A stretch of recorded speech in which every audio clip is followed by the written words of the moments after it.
Hey, loan officers, welcome back to another episode of Loan Officer Life, where we are going to hustle, we're going to have heart, and we are all about sustainable home ownership.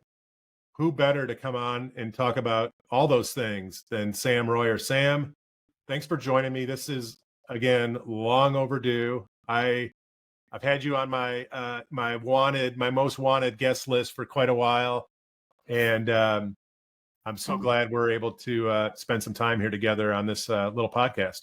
Yeah, thanks for having me, Brian. I appreciate it. So it's going to be fun. Yeah, and this is all going to be authentic, guys. Sam and I have met. I think You have a Detroit Lions football behind you, and I'm obviously the right fan. Now, oh yeah, I'm going to jump in with a quick story. I went to UWM right after the 49ers beat the Lions, and I wore my 49ers jersey, and I'll never forget. Everybody's like, way too early, buddy. Way too early. soon. Yeah, And, too soon. and so I actually went in the bathroom, and the gentleman, and I forgot his name, that does the TV show. Oh, He's next to me, and I said, "Hey, weren't you going to have me on this morning?" He goes, "Seriously, man?" Later. Yeah, not with that jersey. So you're talking about the playoff game, of course. Yeah. My wife and I coincidentally were in Napa for a trip.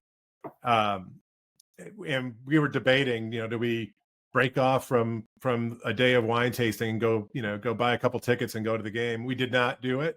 Yeah. And as we're watching the first half of the game, we're like, oh my God, why didn't we go to the game? But by the end, we were kind of glad we were somewhere sipping wine and suffering our loss that way.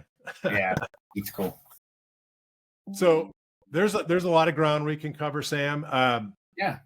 You and I, in before we hit record, we kind of were talking about this. So I'm very active personally in the industry. I'm on part of the back advisory council, advisory board, whatever they call my position. Highly active with the Mortgage Bankers Association and specifically with the Mortgage Action Alliance. Getting a little involved with NAM, not as much, but I've been focused on trying to. I'm probably closer to the end of my career than the beginning. So, this whatever this last sprint looks like, I want to be in a position to give back.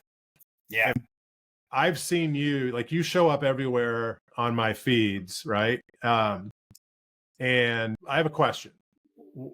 Why aren't more people talking about the HELPER Act? Let's start there before we actually get into it.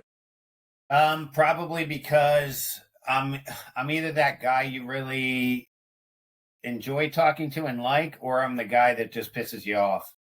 I mean, that's my personal take. I mean, you just brought up back, and the funny thing is, I just pulled up the website, and they finally, well, they took down the HELPER Act, but forever they had the wrong bill numbers on the front of the page, and the HELPER Act was one of their, well, supposedly one of the things they were backing. Anyway, so yeah, so I'm just that person that 5 years ago, yeah, actually a little before 5 years ago, I'm a Marine Corps veteran, and I served honorably twice actually, but I never served in a combat zone. And it's one of those things. I work with a lot of cops, a lot of firefighters, a lot of people that serve in our community, and it always was a struggle for me that why can't these individuals have some kind of benefit for their service? Do not become these jobs. Look at LA right now. Who wants to be a cop standing there with Americans yelling at you and screaming, and you're just doing your job, right? So the HELPER Act was born, and I just got lucky. Like, I went out after a bunch of congressional people to try and get somebody to do a bill, and here a marketing guy from St. Augustine, love him, Chuck. He's like, "Hey man, I know you're trying to do this thing. You want to go clay shooting with a congressman?" Well, that congressman is a dear friend of mine now. And when I call him, it's weird because he goes, "Hey, Sam." And I'm like, this is weird. Yeah. But, so it just, 5 years, I've met so many individuals over my term in fighting this fight. Why people aren't behind it, it's interesting because, and I'm going to be blunt, the trigger lead bill, I'm very happy it's going forward and stuff. But I think that all the industry organizations that are hanging their hat on they are absolutely changing our dynamic of this industry because of trigger leads. Well, I'm giving a shameless plug to Joy of A Plus Credit.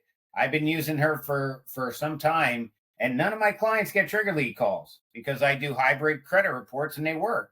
So I don't want to say it's fixed, but it's something that, technology kind of took it over. So it's great that we're going to get a bill pass and everybody's going to be high-fiving everybody, but we're talking about affordability, attainability. We're talking about housing supply. Those are the things I want to see people high-fiving about.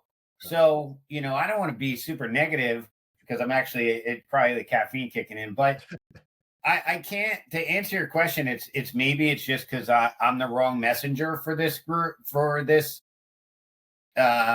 conglomerate of people, or I'm just crazy enough to try and be the one to get it across the finish line.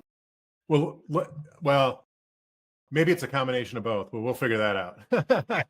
Yeah. Actually, I don't think you're the wrong person. I think, first of all, thank you for your service. Thank you. And then thank you for your continued service to this group of individuals. I do remember a day when there were loan products that were specifically built for segments of consumers who are in service of others, right? Yeah.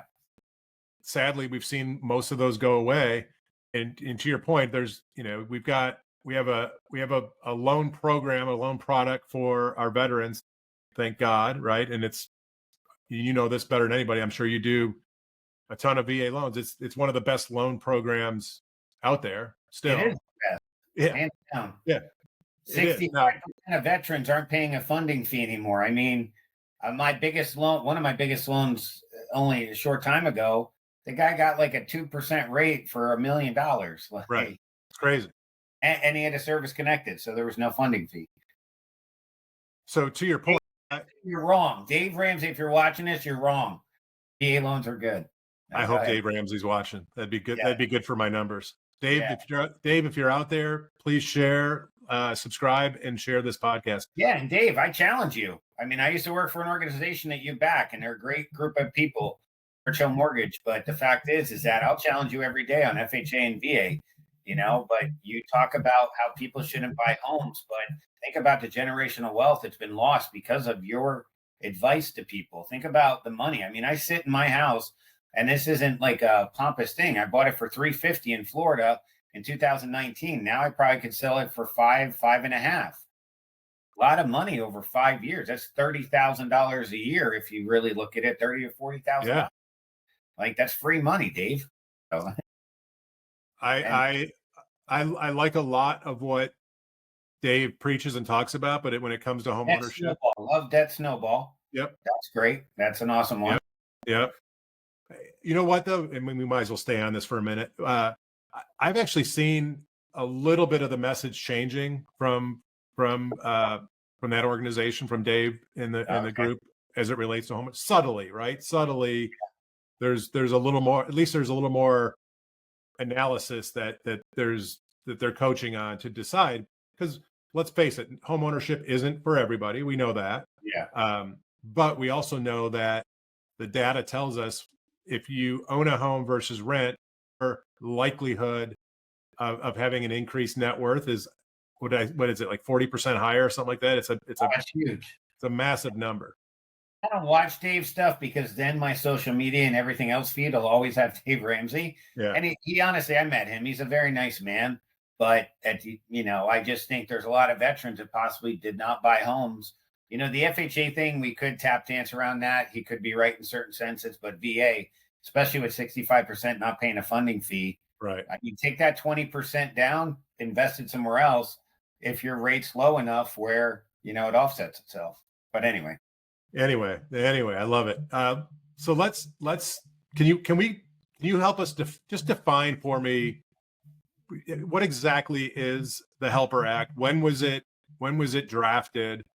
Mm-hmm. Let's start there. What is it, and when was it drafted? And then we can get into kind of some of the additional questions I have around that. Yeah, so it's very simple. It's just like a VA home loan in a lot of sense. However, it does nothing to affect veterans, military, or anything else. What it does, if you serve at least 4 years as a law enforcement officer, a firefighter, a teacher, an EMT, or paramedic in our country, what happens is that you can go to any FHA lender in the country once the bill passes, and you can go and get 100% financing, no monthly mortgage insurance, FHA loan. Now, there still is going to be a mortgage insurance premium that you cannot borrow. However, because FHA allows for up to 6% seller assist, the seller could pay most of it, right? So it just makes your payment a little bit cheaper, and it also is going to make the money out of pocket a little bit less, depending on how your negotiations go. Now, it came about around 2020 to 2021. It first got introduced, but again, it just came about because I was knocking on doors trying to get a congressman, and Congressman John Rutherford. I will always, that man served in law enforcement 42 years, and I'll never forget the words he said. Sam, I borrowed money from my parents twice in my life. My first kid in my first house, and that was in the 70s. Well, he had to borrow money for his first house in the 70s, being a cop. So he joined on right away. We had Senator Rubio and then Senator John Ossoff from Georgia, and on the Senate side, and then Congressman Rutherford, Bonnie Watson Coleman on the House side. And it's, it's been an honor to get it to where we're at. But right now, just like, I'm bringing it back again, but it's politics. I mean, the HELPER Act isn't even listed on the back page anymore. Why? Because of politics, because there's people that don't like me there. And it's pretty sad that here you are supposed to be the Broker Action Coalition, or an organization that is, talking about home ownership. And there is legit legislation that we have 19 U.S. senators and 72 congressional leaders on the bill, and you don't have it listed there as advocacy. At the NBA, I'm picking on the NBA now. I've reached out to Bill Kilmer. Why you guys aren't full-fledged going after this? And, hit me with questions, or why, the reasons why, guys. Like, we're supposed to be serving consumers. This isn't about Sam Royer. This isn't about anybody personally, because when it passes, Sam Royer will be way in the back. It'll be President Trump. It'll be a bunch of senators. It'll be a bunch of congressional people. It'll be a bunch of leaders from these organizations. I'm probably not going to be anywhere to be seen. And that's okay, because once it passes, I will take a well-deserved rest. But it's stuff like that. Like, we need more industry organizations, instead of them shouting from the rooftop that, affordability, housing supply. But when you have legit legislation that's there, and zero people have ever given us a reason fundamentally that this bill will hurt the taxpayer, a politician, because what politician can't go into their constituency and say, hey, I just got home ownership a little cheaper for cops, teachers, and firefighters. I mean, who's going to yell at them for that? So that's where it's really frustrating to me. And I do get up in arms, because I'm just like, listen, guys, if we're going to talk about being the change in our industry, other than just making a phone not ring, let's actually work on other things that actually are going to positively affect the consumer in the pocketbook. Right. That's what we're supposed to be really fighting for. So with this product, with this legislation focused on the FHA loan product itself, what's been done at the HUD level to date, if anything? I'm guessing there's been a lot of conversations there, because ultimately the legislation would mandate that HUD make changes to this loan program and the all of the impacts around it. Like, where has HUD come out in any conversations on this?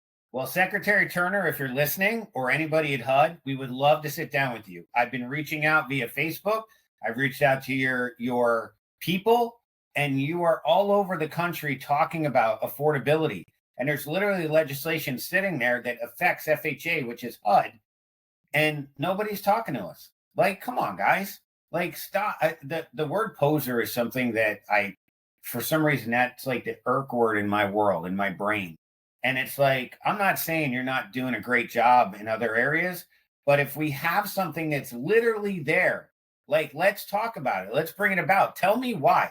Come forward and say, this is why it's not going. Now, I will tell you, this is how sad our country is, unfortunately, right now. So this bill would have passed if we would have dropped teachers. Hmm. If we would have dropped teachers. So those are my little kids back in the day. I got 3 bonus daughters over here, 5 kids, right? Teachers positively affected their lives. Now, some not so much, some very effectively. Well, they are the people that are entrusting with our greatest asset, because our house is our second greatest asset. Our kids are our greatest asset. But you're going to say we don't want teachers on the bill. Why? Oh, because they're not first responders. This is not a first responder bill. This is a community servant bill. And we crafted it after the Good Neighbor Next Door program as far as the definition of people. Because trust me, I wish ER nurses, I wish 911, I wish a lot of people could be on it. But we had to start somewhere, right? So I've literally had very strong leaders, let's just leave it at that, tell me, Sam, just drop teachers, we'll get it passed. And I'm like, number one, I'm not an elected U.S. senator or congressman, so I can't just get it dropped. But I guess they know I have influence with some of the people that I'm fortunate enough to work with, where I could have said, let's just drop teachers, get it passed, get a win, right? If this was just about Sam Royer getting a win, I would have influenced the crap out of it. But it's not about that. It's about teachers. So I say this a lot. And you just saw me at TAG. Eddie Perez, thanks for having TAG. It was awesome. And Eddie, you were so kind to have me stand up when I dressed completely like an idiot with Kevin Hart, right? So I did go to high school with Dwayne Johnson, The Rock, right? He was a senior, I was a freshman. And it's really simple. I didn't know the man. We weren't friends. We didn't high five. We did sit together, but he probably forgot me. I was a real skinny little kid. I thought you were going to say you beat him up in high school. No, he was a big dude. But anyway, so his best friend, guess what they do? Teacher. So Dwayne and I had the same football coach, obviously, Jody Swick. Jody Swick passed to cancer, but Jody Swick, Dwayne, you could Google Dwayne Johnson, Oprah, and football coach even, and it'll come up and it'll be his interview about how Jody Swick, a teacher, changed the trajectory of Dwayne Johnson's life. The most famous man on the planet. Tom Cruise, Dwayne Johnson, they're pretty much 2 of the most famous people on the planet, right? But Dwayne Johnson has tears in his eyes talking about this teacher. That teacher positively affected my life, my football coach. He kicked my ass. But the thing is that why you would want to just drop a group, especially here's a political side. If you want more people to vote Republican, don't push them out. Don't criticize them. Like, back them up.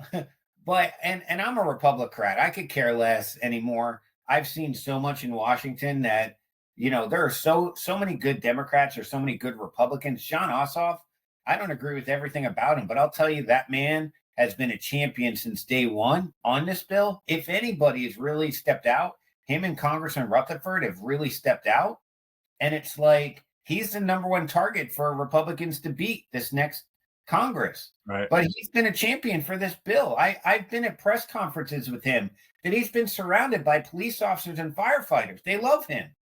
And it's like, but our world is so divided to the point that our own industry is not promoting something that truly is, for consumers. And again, maybe it is it's just, well, Sam's pushing her. Sam's a pain in the ass. I'm a pain in the ass because I believe in something that will affect every loan officer that's listening to this, every leader of organizations that's listening to this. You donate money to these organizations. They should be advancing every agenda item, some more than others, sure. But to not have it even as part of your repertoire, or in the conversation, especially with all the support we've had over the years, it's time to get it over the finish line, and we'll get it there. So, and I'll make this comment as the personal comment from Brian View, the individual, not representing my company, FinLocker, or any of the associations that I participate in. I wonder, Sam, I wonder how much of this is a capacity issue, right? That there's only so much, capacity to do the work, to raise the funds, et cetera. And so part of me feels like, here we are. I think we just cleared another milestone on the trigger lead legislation, right? I think it passed Senate here yesterday. So do you have any, I mean, as part of your, do you think that as that thing gets further to the finish line, capacity opens up for some of these other organizations? Okay. I was going to raise my hand halfway through and say, can I interject? No, Please. it's really, one of the gentlemen for back brought it up about, the email advocacy. They've gotten representatives on board because they'll say, Brian, just type in a couple things and an email will go to your representative, right? A lot of times it's as simple as sending an email or doing a post or actually showing that you're backing it up. That's where, these organizations bring in all this money. And it's like, okay, guys, you have money. We're not asking you for money. I will be very transparent. After I saw how much money back raised over the time period that since 2023, I did go to them probably 12 months after I met a lot of them and said, hey, can you financially help? Well, no, because we're paying some other lobbyists $20,000 to $30,000 a month, or maybe a quarter. I don't remember the exact number. So don't crucify me because Sam said wrong stuff. You can look it up, opensecrets.com. I think that it's Open Secrets. Just Google it. You can see every politician's financial everything, where money goes and everything else, right? Well, if you're paying a lobby organization that much money, then maybe they should help us out. Well, I'll never forget. You want a story? Let's go. Story. Let's do it. One of the lobbyists was pissed off that I came to a meeting at a congresswoman's office. And another mortgage professional said, Sam, can you come? Oh my gosh, you wrote the bill. Why don't you come? So I go to this meeting and the lobbyist was there. And we walked in and they said, oh, the congresswoman isn't here today. Didn't you get the message? Now there's 8 mortgage professionals in this room, right? And the lobbyist's like, okay, we can reschedule. And I'm like, we're in the room. Why would you leave? I said, is there anybody else we could talk to? And the guy goes, yeah, I could talk to you. Well, it was the chief of staff. I'm like, yeah. So now the funny part about this congresswoman not being there, her dog ran out.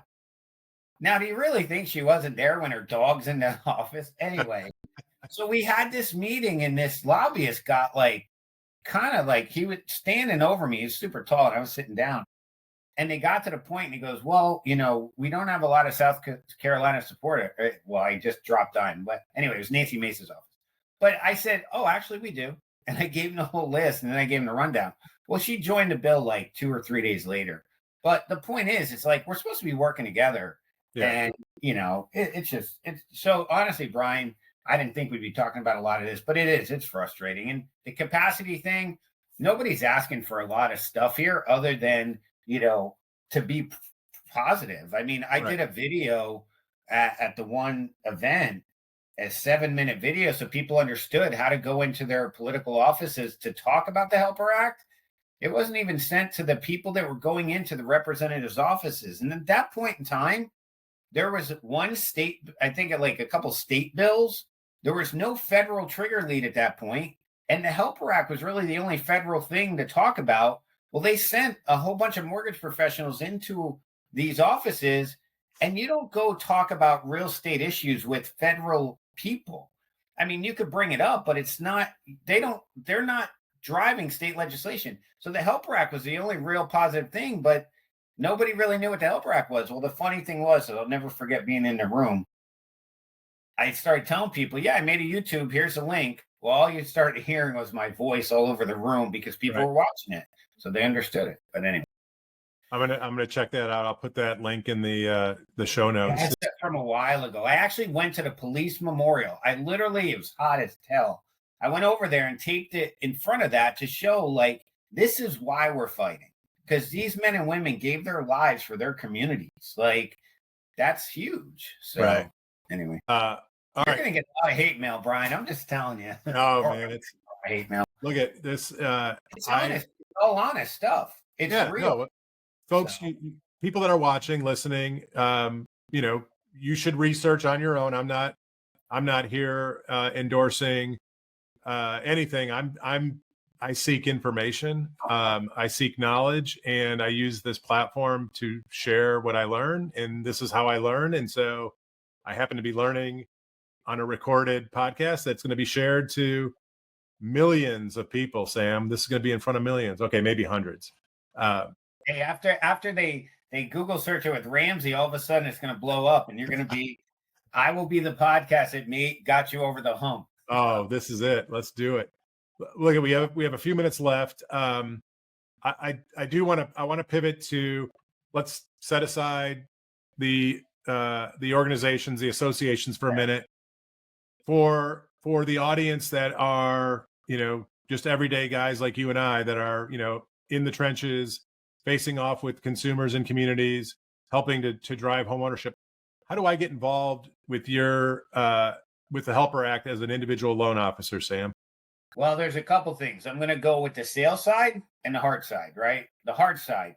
First, you got to love the people that you're trying to go serve, which I'm just going to assume that everybody listening to this long probably says, I know a cop, a teacher, a firefighter, my brother, sister, whoever, right? So then on the business side of that heart, you go into your communities and you talk, and you're an ambassador for the HELPER Act. You go to a police station, a fire station, a school, and say, hi, my name's Judy Bloom. I always pick on Judy Bloom from back in the day. Hi, I'm Judy Bloom, and I'm an ambassador for the HELPER Act. What's that? Homes for every local protector, educator, and responder. I'm trying to get better benefits when you buy a house because I appreciate you. What cop, teacher, or firefighter is not going to like you at that point in time, right? So now you have something to open the door, because mortgages aren't sexy, but this is kind of cool. So then you just start talking about, yeah, we need letters of support. A local mayor, a local sheriff, a local police officer, a local teacher talking about how he or she has such a struggle teaching anymore. Those go a long way, because then you take those letters and you send them to the local congressman or the senator for that state, right? Those are those repetitious grassroots efforts that we've gotten people over the finish line to join the bill. And that really is what I could say. So you can have fun with this, because look, calling a chief of police, some people are very like, oh my gosh, like they're gods or something. And it's not. They're all human. They brush their teeth. They pee in the morning. They do all the same stuff we do. Call them up. Hey, chief, this is Sam Royer. I run Salute Home Loans. Just wanted to call you. Promise, I'm not soliciting you, but I'm not sure if you know that I'm actually locally fighting for benefits for you. What do you mean? Like, for all your officers? Well, we're trying to get this stuff done. So if they do that, they get letters of support. They could reach out to me, ask me for anything. I can send it to them. But it's really just going out, having some fun, asking their congressman or senator to join the bill. If they go to DC, talk about it, and that's really all we could ask, because the HELPER Act is at the point now, just to kind of give you guys a wrap up of where it's at. French Hill, Chairman Hill of Financial Services, and Senator or Chairman Tim Scott, they're both very aware of the HELPER Act. I've met with French Hill personally three times. Tim Scott, I questioned directly. He said, oh, it must be a subsidy bill. It's not. It doesn't cost money to the federal government at all. But, they're both very aware. Unfortunately, you got to be, I guess, really good with them politically to do it. So my trench, if anybody's listening, you got roots to President Trump. You got South Dakota Leader Thune, Louisiana, Chairman Johnson. If you have any local ties to those individuals, if we present this to them, it'll take us about 45 seconds. And then they should either say we're bought in or we're not. Because it's very simple. If you, Brian, or Leader Thune, who's the head of the Senate, I'd say, Brian or Leader Thune, we are trying to help everybody in South Dakota and the country basically buy a house a little bit more affordable if you serve as a law enforcement officer, cop, teacher, firefighter. And it's real simple. It's just a normal FHA loan. It's been around since 1934. And we just want to make it that they don't have to pay a monthly mortgage insurance and they don't have to put money down. Now, the risk to the federal government is pretty much the same as a traditional FHA loan. The only difference is about 1.81% in equity. Yeah. So are you willing to risk that equity on people that keep their jobs through a pandemic or economic downturn? Leader Thune would probably be like, why isn't this farther ahead? And I'd say, sir, it's a long conversation, not enough time for Brian's podcast, but I can give you the whole history if you really want it. So I do have, luckily in Florida, there is a pretty large attorney here that we're working on, hopefully him getting me in front of President Trump. Who knows, by your podcast, maybe I'll be in front of him already, but I can't imagine President Trump. I don't care what you feel about him. I do believe he did just recently come out and say, I love teachers. We're going to back the teachers. Forget the Department of Education. Put that aside. Yeah. Teachers he loves. The individual teacher who we're trying to serve, he loves. He came out. He says, I don't care if a teacher's in the union, not in the union. I love teachers. Now I just need to get in front of him and say, sir, this is what it is. I'd be shocked if he didn't say, why isn't this in front of my desk already? I'll say, sir, can you make a call to Tim Scott and Chairman Hill? And then it'll be in front of your desk. Well, you'll let me know if you have that conversation, because you'll come back on and that'll be episode worthy on its own. Yeah, it'll be interesting. I mean, it's a Marine veteran that is best friends with this attorney that's setting it up. I'm also friends with President Trump's former private pilot of 30 plus years. It's just, he's not a guy to ask for favors all the time, but right. We're getting to that point where I'm going to start asking for a favor, because honestly, I want to surpass and move on in my life. And I want the individual people that are listening to your podcast, for them to have a product that they can go into their community and help a cop, a teacher, a firefighter have a more affordable house. That's what it's about. That's all it's about, to be honest with you. So it has nothing to do with you, Brian. It has nothing to do with me. It has nothing to do with NBA back or any other organization. It has to do with the consumers that most of us love. Well, Sam, I appreciate your passion. You clearly are passionate about this initiative. I hope that this episode is helpful for the broader audience, just to understand a little bit more about the HELPER Act. I can tell you and promise you this: I'm going to spend some meaningful time over the next week doing my study. I'll admit I haven't dug in the way I should have dug in. And so this conversation's inspired me to learn more about what you're doing. And if I can be helpful, you can count on me to support. Yeah, I appreciate it. Let me just say one thing while people are listening. If I've offended anybody, I really choose not to try and do that. This was not pointed. Any of my comments were not pointed directly at a person or even at an organization. I wish, as a country, first and foremost, I just posted this morning about our country coming together, but about us as an organizational structure of leaders in lending, real estate, and others. Let's come together and stop. There's too many groups. There's too many, we're over here, we're over there. Let's come collectively, because look, these politicians, they want, it's like a court of law. Two attorneys come into a judge and they make their arguments, right? But what do they give the judge at the end of their argument? They give a proposed order. So this attorney says, I want this order. This attorney says, I want this order. The judge is going to pick one or the other. The problem with our industry, we don't have the proposed orders. Right. We're going to argue, but then we don't give them something that they can hang their hat on to say, okay, well, this is how we're going to make the change. And that's what the HELPER Act did. The HELPER Act came because somebody said, Sam, you need it in writing. You need to get people.